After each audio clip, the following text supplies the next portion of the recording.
Sarah Chen wiped sweat from her forehead as she guided the mining drill deeper into asteroid KX7739.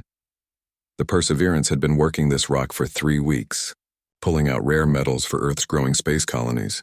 It was boring work, but it paid well. Sarah never expected to find anything more interesting than iron and platinum. The drill hit something hard. Sarah frowned at her readings.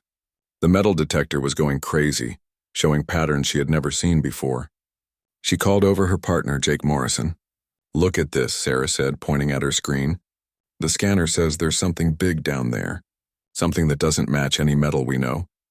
Jake leaned over her shoulder. He was the team's geologist, good at identifying what they found in the rocks. But this time he looked confused too.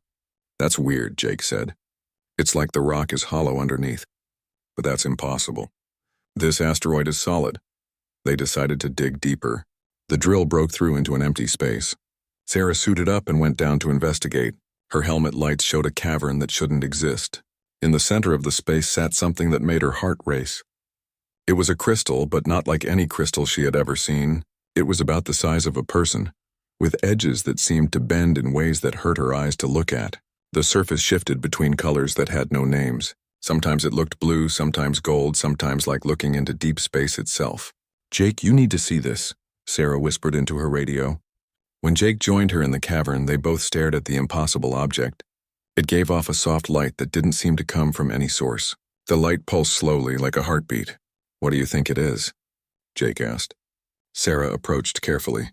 She was the engineer, trained to analyze unknown technology, but this was beyond anything in her training.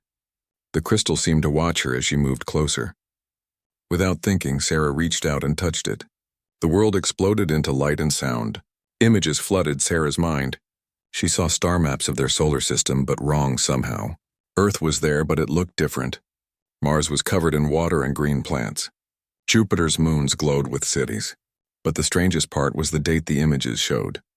According to what Sarah was seeing, this was their solar system 65 million years ago. The visions stopped as suddenly as they started. Sarah staggered backward, Jake catching her before she fell. "Sarah, what happened?" It showed me things," Sarah gasped. "Our solar system, but long ago, before humans existed." Jake looked at the crystal. It was still pulsing, but faster now. "We need to tell Captain Rodriguez about this." They brought Captain Rodriguez down to see the crystal. He was a careful man who had been mining asteroids for 20 years. He had seen many strange things in space, but nothing like this. "It only responds to human touch," Sarah explained.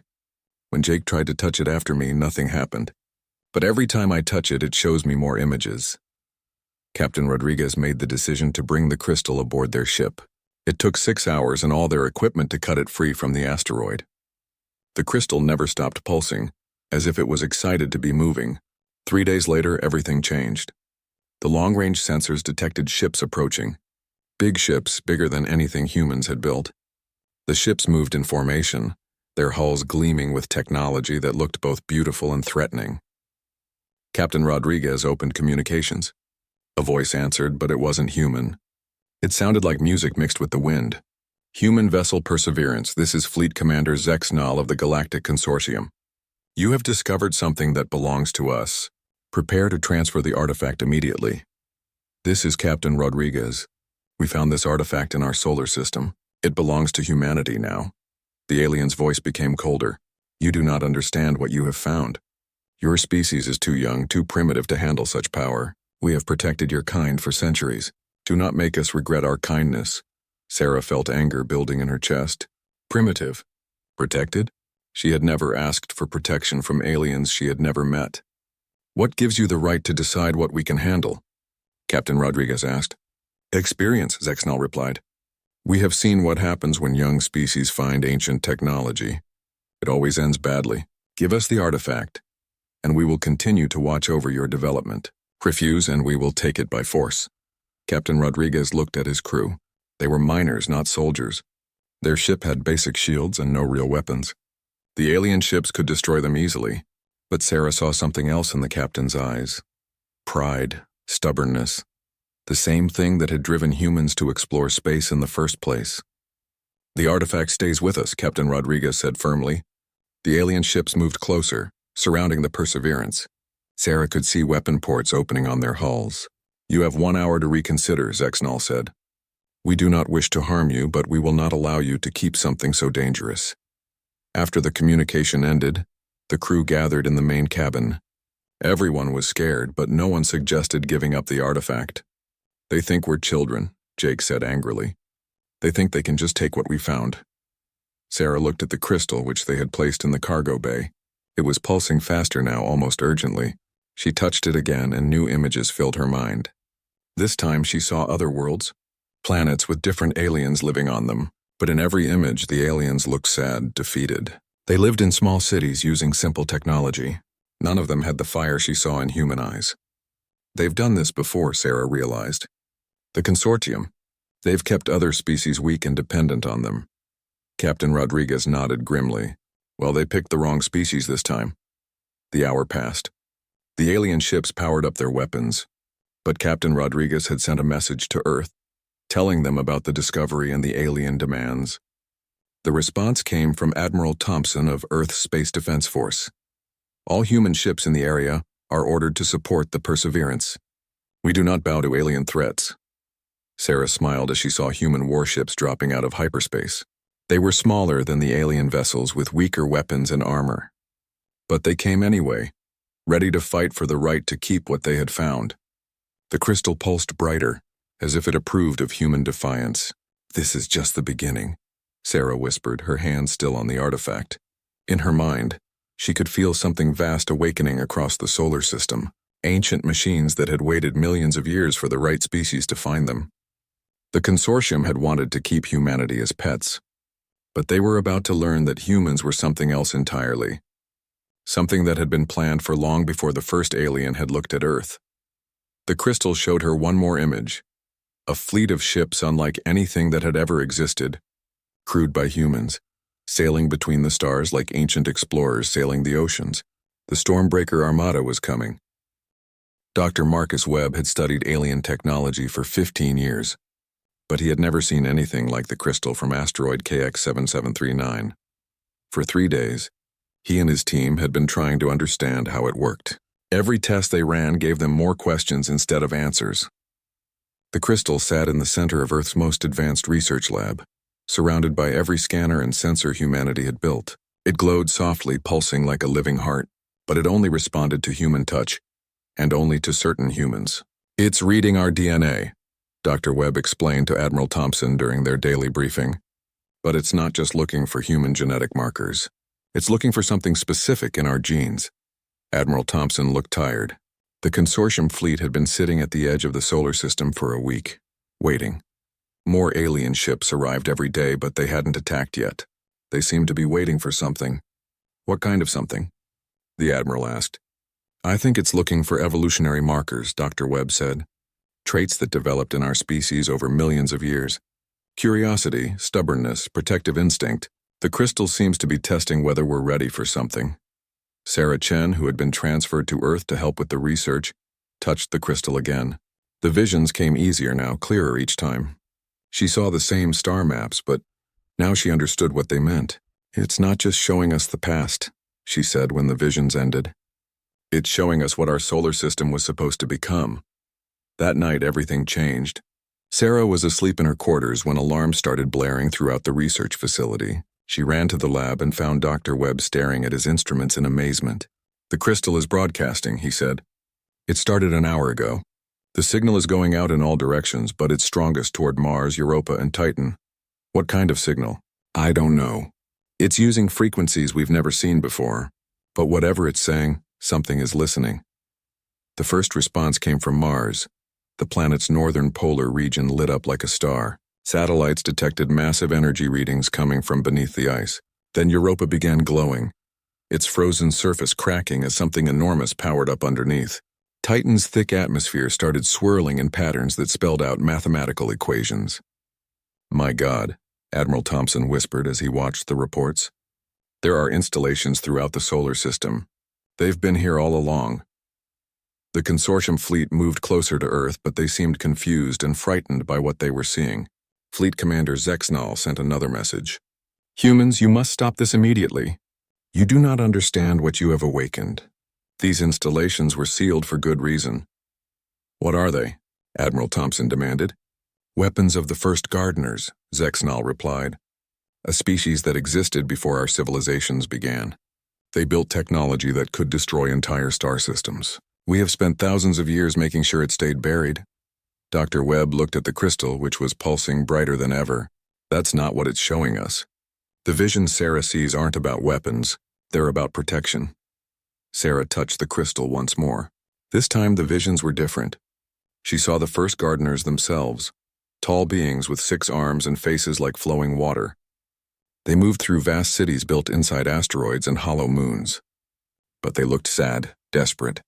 In the vision she watched as dark shapes moved between the stars. Wherever the shapes went, suns went out and planets turned to dust. The first gardeners fought against the darkness, but they were losing. "They weren't warriors," Sarah gasped when the vision ended. "They were gardeners, like their name says.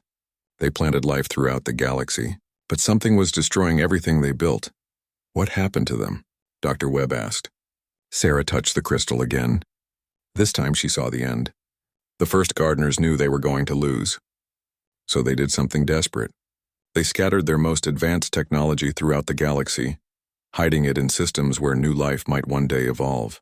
They programmed the technology to activate only when a species with the right combination of traits discovered it. They were looking for gardeners to replace them, Sarah realized.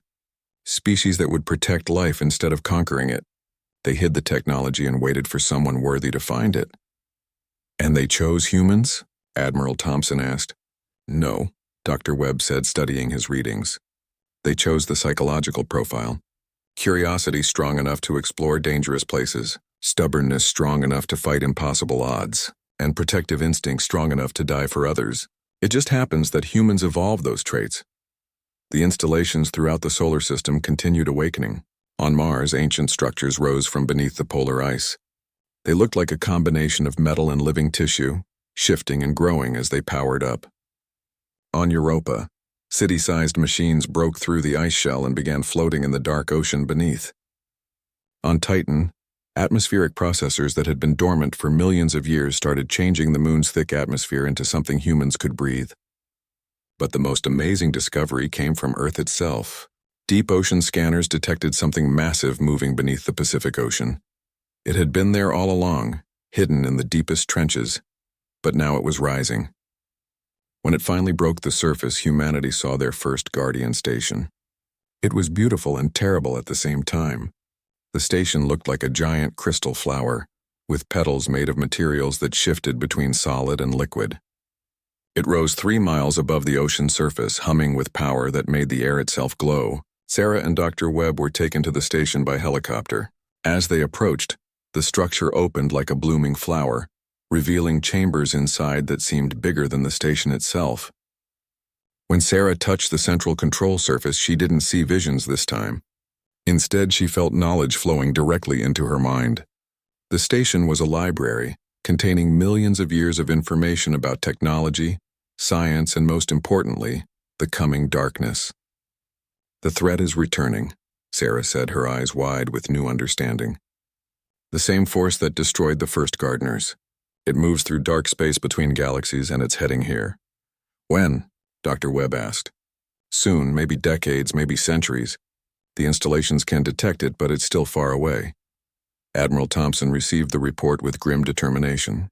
"Then we need to be ready. How long do we have to prepare?" Sarah consulted the knowledge the station had given her. The first gardeners prepared for 1,000 years and still lost. But they were peaceful beings. They had to learn to fight. Humans already know how to fight. The consortium fleet was getting more agitated as more installations awakened throughout the solar system. They sent ultimatums and threats, but they seemed afraid to attack. It was as if they knew what the technology was capable of. Finally, Zexnal sent a personal message to Admiral Thompson. "You do not understand what you have inherited," the alien commander said. "The first gardener's technology responds to aggression. The more you are threatened, the more powerful it becomes. We have kept the galaxy peaceful for thousands of years by preventing any species from accessing this technology." "Peaceful?" Admiral Thompson replied. "Or controlled? There is no difference. Order prevents chaos. We maintain order." Sarah, listening to the conversation from the Guardian station, felt the ancient technology responding to her emotions. The station's weapons were coming online, systems that could reach across space and disable entire fleets. But she also felt the responsibility that came with such power. The first gardeners had been destroyed because they faced the darkness alone. They had scattered their technology, hoping that multiple species would find it and work together. But the consortium had prevented that by keeping every species weak and dependent. "You made a mistake," Sarah said into the communicator. "You were supposed to help species grow strong enough to use this technology. Instead, you kept everyone weak. When the real threat comes, you won't be ready." "What threat?" Zexnal demanded. The Guardian station projected images into space, showing the dark entities moving between distant galaxies. The consortium ships went silent as they saw what was coming for them all. "The first gardeners left us this technology for a reason," Admiral Thompson said. "Not to conquer, but to protect. We're going to use it." The awakening was complete. Throughout the solar system, ancient machines hummed with power, waiting for human crews to claim them. The crystal that had started it all pulsed one final time and then went dark, its purpose fulfilled. Humanity had been chosen. Now they had to prove they were worthy of the choice. Captain Elena Vasquez had been flying spacecraft for 12 years, but nothing had prepared her for the ship that waited for her on Mars. The installation beneath the polar ice had been building it for 3 weeks, using materials and techniques that human science couldn't explain. The ship looked alive. Its hull curved and flowed like the skin of a whale, colored deep blue with streaks of silver that moved like lightning across its surface. It was 200 meters long, but somehow gave the impression of being much larger. Windows dotted the hull in patterns that reminded Elena of eyes. "It's beautiful," she whispered as she approached in a transport shuttle. Dr. Webb, who was coordinating the ship programs throughout the solar system, spoke through her comm unit. "The installation calls it a Stormbreaker-class vessel. We think the name comes from their ability to break through enemy formations like storms breaking through mountains." Elena docked with the ship and stepped aboard. The moment her feet touched the deck, she felt something incredible. The ship was aware of her. Not just aware, it was welcoming her like a horse greeting its rider. The bridge was unlike anything from human ship design. Instead of separate control stations, there was a central platform surrounded by flowing walls covered in symbols that moved and changed. When Elena stepped onto the platform, the symbols began glowing. "Place your hands on the neural interface," Dr. Webb instructed through the comm. "The ship needs to link with your nervous system to function properly." Elena hesitated for a moment, then pressed her palms against the warm, smooth surface that had appeared at waist height.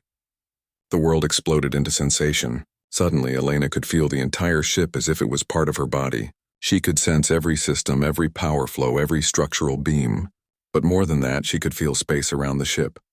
The gravitational pull of Mars, the solar wind from the sun, the movement of asteroids in the belt beyond. "This is impossible," she breathed. "The ship is extending your senses," Dr. Webb explained. "First Gardner technology doesn't just respond to human psychology. It enhances it. Your instincts become the ship's instincts. Your reflexes become its reflexes." Elena thought about moving forward, and the ship responded instantly. But it didn't feel like controlling a machine. It felt like swimming through space, natural and effortless. Similar scenes were playing out throughout the solar system. On Europa, Commander Sarah Chen was bonding with her own Stormbreaker vessel, one designed for underwater and space combat. On Titan, Captain Jake Morrison was learning to control a ship that could shift between physical and energy forms. But the most amazing discovery was happening on Earth itself. The Guardian station in the Pacific had begun producing more than just ships. It was creating armor, weapons, and support systems that worked with human biology in ways that seemed like magic. The armor looked like liquid metal when not being worn, but when a human put it on, it became a second skin that enhanced strength, speed, and reflexes. Lieutenant Maria Santos was the first to test the full combat suite. The armor flowed over her like water, then solidified into a form that fit her perfectly.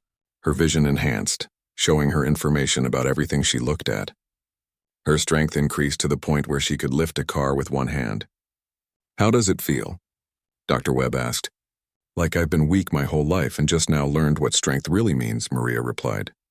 But the real test came when the consortium finally lost patience. Fleet Commander Zexnal had been watching human development with growing alarm. The ships being built were beyond anything in consortium technology. The installations throughout the solar system were producing technology that could challenge their entire fleet. "This has gone far enough," he announced during a conference call with his fellow commanders. "The humans must be stopped before they become a threat to galactic stability." "They are already a threat," replied Commander Yixtel from the science vessel. "The energy readings from their installations are off our scales. If they continue to develop this technology, they could become more powerful than the entire consortium combined." The decision was made. The consortium would attack before humanity could fully master their new abilities. The assault began at dawn Earth time. 3 consortium battleships moved toward Mars, where Captain Elena Vasquez was conducting her 3rd test flight in the Stormbreaker vessel. "Elena, you have incoming hostiles," Dr. Webb warned from the Mars installation. 3 heavy battleships, weapons-powered and targeting you." Elena felt fear spike through her system, but the ship absorbed the emotion and transformed it into focused determination. Through her neural link, she could sense the approaching enemy vessels.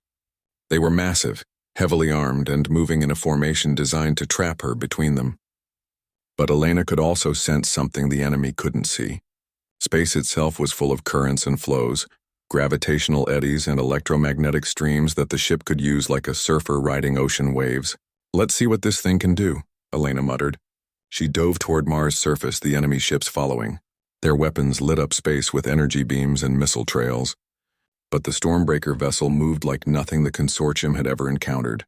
It twisted through space in impossible curves, dancing between weapons fire that should have destroyed it easily. Elena felt the ship's excitement as it performed maneuvers that violated several laws of physics. It could shift its mass, making it nearly weightless one moment and incredibly dense the next. It could bend space around itself, making weapons fire curve away harmlessly. But the most amazing moment came when Elena decided to fight back.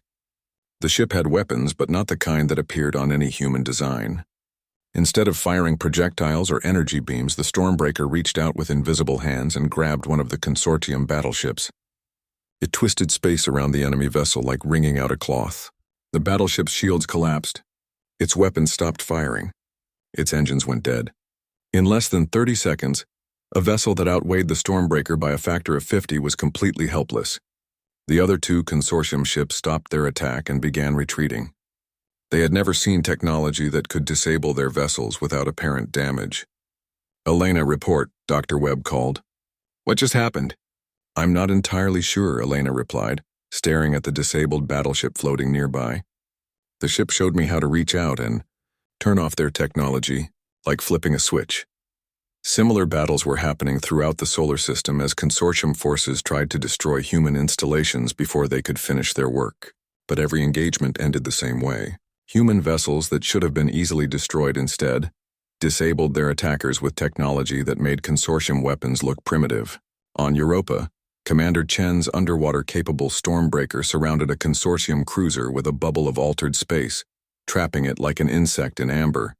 On Titan, Captain Morrison's energy form ship passed directly through an enemy vessel, scrambling its electronics as it went. The consortium retreat was swift and complete.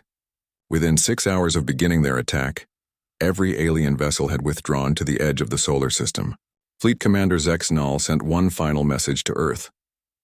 "You have proven that you can defend yourselves," he admitted reluctantly.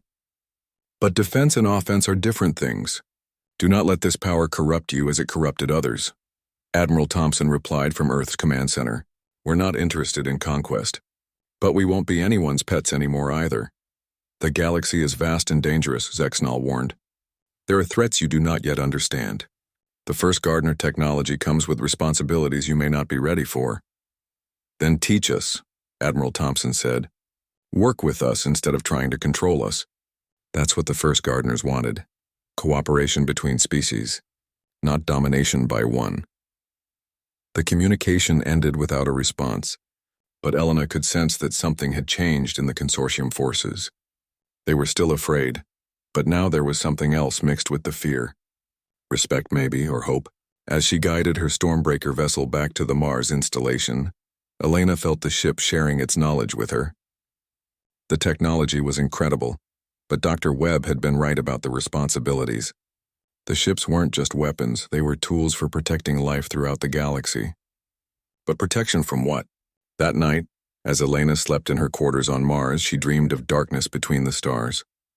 Something vast and hungry was moving through the empty spaces between galaxies, drawn by the light of living worlds. It had destroyed the first gardeners despite all their power and wisdom. Now it was coming for everyone else. Elena woke with the certainty that the consortium attack had been just the beginning. The real test was still ahead, and it would require more than just human courage to survive. It would require all the species of the galaxy working together, just as the first gardeners had intended. The Stormbreaker Armada was growing stronger every day. But would it be strong enough when the real enemy finally arrived? Admiral Sarah Chen stood on the bridge of the command ship Defiant, watching as more consortium vessels appeared at the edge of the solar system. In the month since the first skirmish, the alien fleet had grown to over 300 ships. They weren't just the protective vessels they'd started with. These were warships from across the galaxy. Sarah was Elena Vasquez's older sister, promoted to admiral when humanity realized they needed experienced commanders for their growing fleet. The Stormbreaker vessels had been rolling off the production lines from every installation in the solar system. Mars alone was producing 5 ships per week, while Europa and Titan added their own unique designs. But the consortium had been busy too. Admiral, called Lieutenant Morrison from the communications station, "We're receiving a transmission from the consortium fleet. It's not Fleet Commander Zexnal this time." A new alien appeared on the main screen. This one looked different from Zexnal's flowing musical species. It had crystal-like skin that reflected light in sharp angles, and its voice sounded like breaking glass. "I am War Commander Crixvor of the Hegemony Alliance," the alien announced. "The Consortium Council has decided that humanity poses an unacceptable risk to galactic stability. You will surrender all First Gardener technology immediately, or face the consequences of your defiance."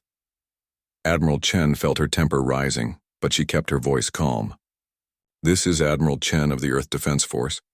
We've told you before, we won't surrender technology that belongs to humanity by right." By right?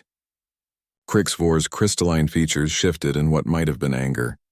"You are an infant species that discovered fire yesterday and now thinks it can control the sun. We have maintained peace in this galaxy for 10,000 years.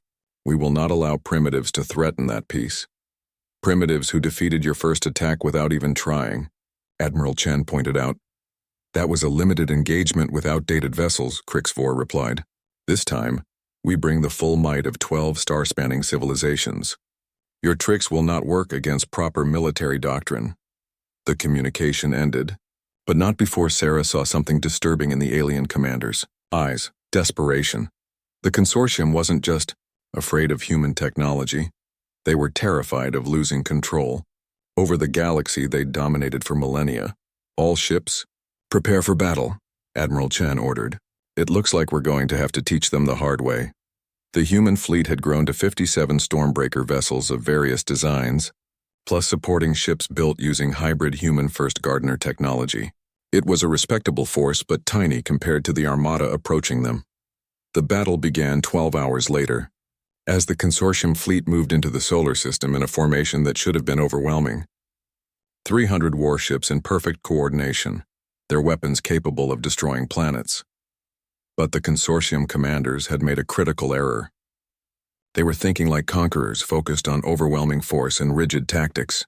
The Stormbreaker vessels had been designed by gardeners who understood that life grows in unexpected ways. Captain Elena Vasquez, now commanding her own squadron of 12 Stormbreakers, led the first counterattack. Her ships moved through space like a school of fish, each vessel responding to the other's movements in ways that seemed impossible. "Elena, you've got 40 enemy ships converging on your position," Admiral Chen warned from the command ship. "I see them," Elena replied, her voice calm despite facing 8-to-1 odds. "They're moving like they're still thinking in straight lines." Elena's squadron split apart, each ship taking a different vector that made no sense according to traditional tactics. The consortium vessels tried to follow, but found themselves chasing targets that moved through space, like they were swimming in an ocean of invisible currents.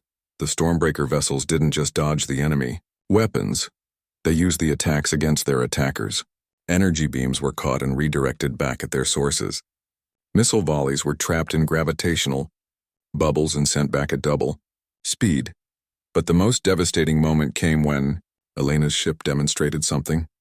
So she had been practicing with her vessel's abilities, learning to feel the connections between all things in space. During the battle, as enemy ships surrounded her squadron, Elena suddenly understood something the first gardeners had built into their technology. Space itself could be used as a weapon. Elena reached out through her neural link and grabbed the gravitational field of nearby Jupiter. She twisted it, creating a wave of distorted space-time that swept through the enemy formation like a tsunami. 15 consortium warships were caught in the wave. They weren't destroyed. The Stormbreakers didn't kill unless there was no choice. Instead, they were flung out of the solar system at tremendous speed, their crews alive but their ships completely disabled. "What did you just do?" Admiral Chen asked in amazement. "I used Jupiter as a slingshot," Elena replied, sounding surprised by her own accomplishment. "The ship showed me how to make the planet's gravity work for us instead of against us." Similar battles were happening throughout the system as human crews discovered new capabilities of their vessels. On the outskirts near Pluto, Captain Morrison's energy form ships were passing through solid matter and disrupting enemy systems from the inside. Near Earth, Commander Santos's armored troops were boarding disabled enemy vessels and convincing their crews to surrender rather than fight a hopeless battle. The consortium's superior numbers meant nothing against technology that treated the laws of physics as suggestions rather than absolute rules. But the most important discovery came from Dr. Webb, who had been analyzing the battles from the Guardian station on Earth. "Sarah," he called Admiral Chen through the communication system, "the first Gardner technology isn't just responding to human psychology anymore. It's learning from us. Every time we use it in battle, it gets more creative, more intuitive." "What does that mean?" Admiral Chen asked while coordinating the defense of Mars. "It means the technology is evolving. The first gardeners built it to grow stronger when used by species with the right psychological traits. Human stubbornness and creativity are actually improving the technology beyond what its original creators achieved." This proved true as the battle continued. Human ships that had been impressive at the beginning of the fight were performing miracles by the end. They were adapting to enemy tactics faster than the consortium commanders could develop new strategies. War Commander Krixvor's crystalline features showed cracks of stress as he watched his overwhelming fleet being systematically disabled by a tiny human force. "How is this possible?" he demanded of his tactical officers. "They have 50 ships against our 300. "The technology is beyond our understanding," his science officer replied. "It appears to be self-improving during combat. Each engagement makes them stronger."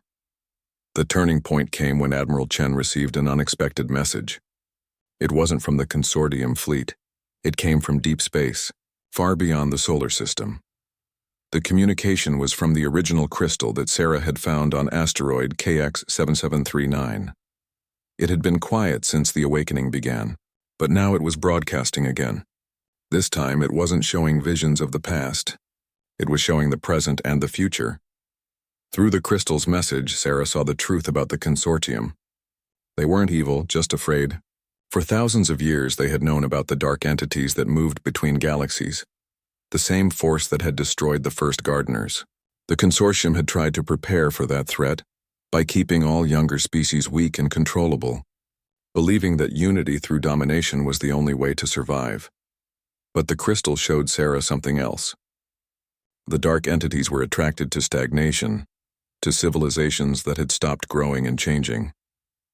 The consortium's policy of keeping species primitive had actually made the galaxy more vulnerable, not less. The real defense against the darkness was exactly what humanity represented: growth, change, and the willingness to face impossible odds with determination rather than despair. War Commander Krixvor, Admiral Chen broadcast to the entire consortium fleet. "I'm sending you data from the first Gardner archives. You need to see what's really coming for all of us." The crystal's message went out to every ship in both fleets. It showed the dark entities in detail for the first time. Vast, hungry things that consumed the life force of entire star systems. It showed their approach, still distant but inevitable. And it showed the only defense that had ever worked against them: unity. Not through domination, but through cooperation between species with different strengths and abilities. The consortium fleet stopped attacking. On War Commander Krixvor's bridge, the alien leader stared at the data in horror. "This is what destroyed the first Gardeners?" he whispered. "Yes," Admiral Chen replied. "And it's what's been heading toward our galaxy since before your civilization existed. The first Gardeners scattered their technology, hoping that multiple species would find it and work together. But you've prevented that by keeping everyone separated and weak." The crystal sent one more message, this one showing the location of the approaching threat. The dark entities were at the galaxy's edge, still decades away but accelerating. They had consumed 3 smaller galaxies and were looking for their next meal. Krixvor's crystalline skin turned pale. We thought we were protecting the galaxy." "You were protecting yourselves," Admiral Chen said, but not unkindly. "Now we need to protect everyone else. The first Gardener technology was meant to be shared, not hoarded. Help us wake it up throughout the galaxy, and maybe we can stop what's coming." The war ended not with victory or defeat, but with understanding. The consortium fleet began transmitting coordinates of other first Gardener sites throughout the galaxy, hidden installations that had been waiting millions of years for the right species to activate them. But as Admiral, Chen watched the alien ships preparing to leave. She felt the weight of responsibility settling on her shoulders. Humanity had proven they could handle the technology and defend themselves against galactic powers. Now they had to prove they could save everyone else. The real war was still coming, and it would make the consortium conflict look like a minor disagreement between friends. Captain Elena Vasquez stood on the bridge of her Stormbreaker vessel at the edge of known space, staring at something that made her blood turn cold. The long-range sensors showed a wall of absolute darkness stretching across thousands of light years, moving toward the galaxy like a slow tsunami of death. It had been 6 months since the consortium war ended and the alliance began. Working together, humans and aliens had awakened first Gardener installations throughout the galaxy. But as more sites came online, they all sent the same terrifying message. The Devourers were almost here. "Elena, are you getting the same readings we are?" Admiral Sarah Chen's voice came through the communication system from her position 300 light-years away. "If you mean a wall of hungry darkness that's eating everything in its path, then yes," Elena replied grimly. "The scouts were right. It's bigger than we thought." The scouts were volunteer crews from a dozen species who had taken their ships beyond the galaxy's edge to observe the approaching threat. Most hadn't come back. The few who did brought reports that kept everyone awake at night. The Devourers weren't just destroying civilizations, they were consuming the life force of entire solar systems. Stars went dark where they passed. Planets became empty shells. Even space itself seemed to die in their wake. "How long do we have?" asked War Commander Krixvor from his position in the defense network. The crystalline alien had become one of humanity's strongest allies after seeing what they were truly facing. According to the first Gardener calculations, 18 months, Dr. Webb reported from the Guardian station on Earth. Maybe less if they accelerate. The galaxy had spent those 6 months preparing for war, unlike anything in its history. Every species that could fight was building ships using combinations of their own technology and first Gardener designs. The results were amazing. Vessels that combined human creativity, consortium precision, and ancient wisdom into weapons that could challenge the laws of physics themselves. But Elena knew it wouldn't be enough. The first Gardeners had been more advanced than any current species, and they had still lost. "There's something else," Dr. Webb continued. "The Guardian station has been analyzing the final records from first Gardener archives. They didn't lose because they were weak. They lost because they fought alone." "What do you mean?" Admiral Chen asked. "The first Gardeners were gardeners, like their name says. They planted life throughout the galaxy, but they didn't work with the species they helped create. When the Devourers came, each world fought separately. The enemy defeated them one system at a time." Elena felt her ship responding to her emotions, its neural link carrying her determination throughout the vessel's systems. "So we fight together. All of us at the same time. Easier said than done," Krixvor pointed out. "Coordinating the defenses of millions of worlds across the galaxy? The communication delays alone would make it impossible." But Elena was already seeing the answer in her mind, fed to her by the ship's connection to the first Gardener network. That's why they built the Guardian stations. Not just to fight the Devourers, but to link every defended world into a single network. The plan that emerged over the following weeks was ambitious beyond anything any species had ever attempted. The Guardian stations throughout the galaxy would be connected into a network that could coordinate defenses across impossible distances.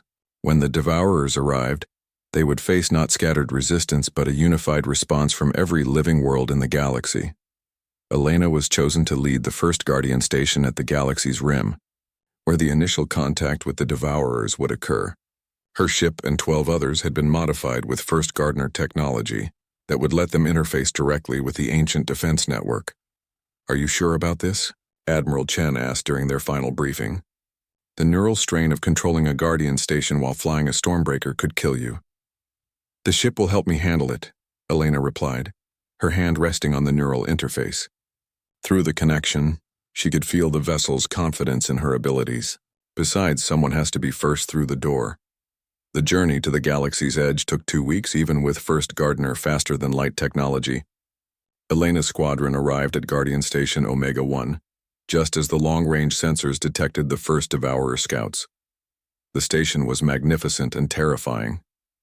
It had been built inside a hollow moon, its surface covered with weapons that could reach across star systems.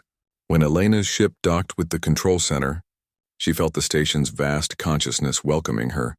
But the most amazing moment came when she placed her hands on the master control interface. Suddenly, Elena could feel the entire galaxy. Every Guardian station, every defended world, every ship in the combined fleet. They were all connected through the network the First Gardeners had built. She could sense Admiral Chen commanding the defenses around Earth, Krixvor coordinating consortium forces, and thousands of other commanders throughout the galaxy. They were no longer separate species fighting individual battles. They were one vast organism, united by determination to protect everything they had ever loved. "Elena, we're reading massive energy signatures at the edge of your sensor range," Dr. Webb reported from Earth. "It's them." The Devourers came like a plague of living darkness. They weren't ships in any sense that living beings understood. They were holes in reality itself. Spaces where existence had been consumed and replaced with hungry emptiness. "All stations. This is Elena," she broadcast through the galactic network. "Target acquisition confirmed. Beginning engagement." The first battle lasted 3 days. Guardian Station Omega-1's weapons reached out across light years, striking at the Devourer vanguard with energy that could crack planets. But for every enemy destroyed, 2 more emerged from the darkness beyond. Elena felt the strain of controlling both her ship and the station, but the neural link was holding. More importantly, she could feel the support of every consciousness connected to the network. When her strength faltered, thousands of other minds shared their determination with her. "They're adapting to our weapons," she reported as the first wave of Devourers pushed deeper into the galaxy. "But they're also learning something else. They're learning that we won't break." The second wave was larger, but it met not just Elena's station but 12 others, all coordinating their attacks through the network. The Devourers found themselves facing weapons that anticipated their movements, defenses that adapted faster than they could evolve. But the real shock came when they encountered something the First Gardeners had never achieved, a defense that grew stronger under pressure. Human stubbornness, enhanced by First Gardener technology and supported by the determination of a dozen species, created something new. The Guardian stations began improving their own designs in real time, weapons evolving during battle, shields adapting to new forms of attack. "Elena," Admiral Chen called through the network, "the installations throughout the galaxy are reporting something impossible. They're upgrading themselves.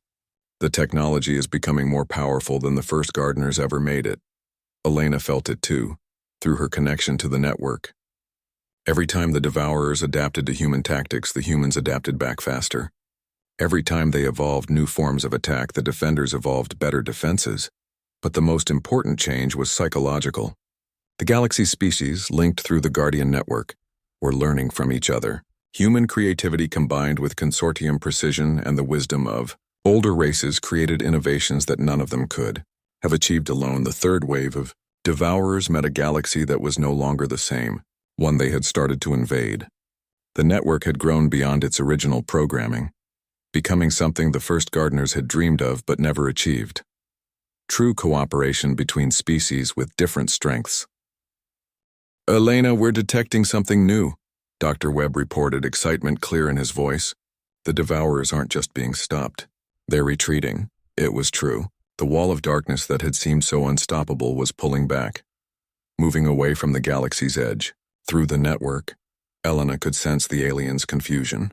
They had consumed dozens of galaxies by overwhelming individual worlds. They had no strategy for facing unified resistance. But Elena knew the victory was temporary. The Devourers would regroup, evolve new tactics, and return stronger than before. All stations, this is Elena, she broadcast through the network. Phase 1 is complete. The enemy is in retreat. But this is just the beginning. She was right. Over the following months, the Devourers returned again and again, each time with new abilities and strategies. But each time they found a galaxy that had grown stronger in their absence. The Guardian network expanded beyond its original purpose. Worlds that had never spoken to each other were sharing technology and culture. Species that had been enemies for millennia were working together to create defenses that none of them could build alone. Elena found herself at the center of something unprecedented. Not a military alliance, but a true galactic civilization. The Stormbreaker Armada grew into something the first gardeners had never imagined. A force that protected not through overwhelming power, but through the strength that came from unity. The final battle came 2 years after the first Devourer attack. This time the entire swarm arrived at once. Thousands of reality-eating entities that had consumed 3 galaxies and expected to add this one to their collection. They found a galaxy ready for them. Every Guardian station fired in perfect synchronization. Every world contributed its strength to the network. Every species fought not just for themselves, but for all life in the galaxy. Elena, commanding the network from Guardian Station Omega-1, felt the combined will of trillions of minds focused on a single purpose: survival. The Devourers broke against that unified determination like waves against an unbreachable shore. For the first time in their existence across multiple galaxies, they encountered something they couldn't consume: the decision of countless species to protect each other at any cost. When the battle ended, the Devourers didn't retreat. They simply stopped. The hungry darkness that had consumed so much life across the universe finally encountered something that satisfied a different hunger: the need for purpose, for meaning, for connection. In the aftermath, as Elena sat in her ship docked with the Guardian station, she felt the crystal that had started everything sending one final message. It showed her the first gardeners, not as they had been in their final desperate days, but as they had dreamed of becoming. Gardeners, protectors, a force that helped life grow throughout the universe rather than consuming it. "Elena," Admiral Chen called through the network. "We're getting reports from across the galaxy. The Guardian stations aren't shutting down. They're staying active and they're still connected." Elena smiled as she felt the vast network of minds still linked across the galaxy. The crisis was over, but what they had built together was too valuable to abandon. "Sarah," she replied, "I don't think we're just the Stormbreaker Armada anymore. I think we've become something the first gardeners always wanted to create but never could." "What's that?" Elena looked out at the stars, each one now connected to the others through bonds stronger than gravity or time. "The next gardeners, ready to plant life throughout the universe and strong enough to protect it from anything that tries to stop us." The galaxy had learned to defend itself. Now it was time to learn how to grow.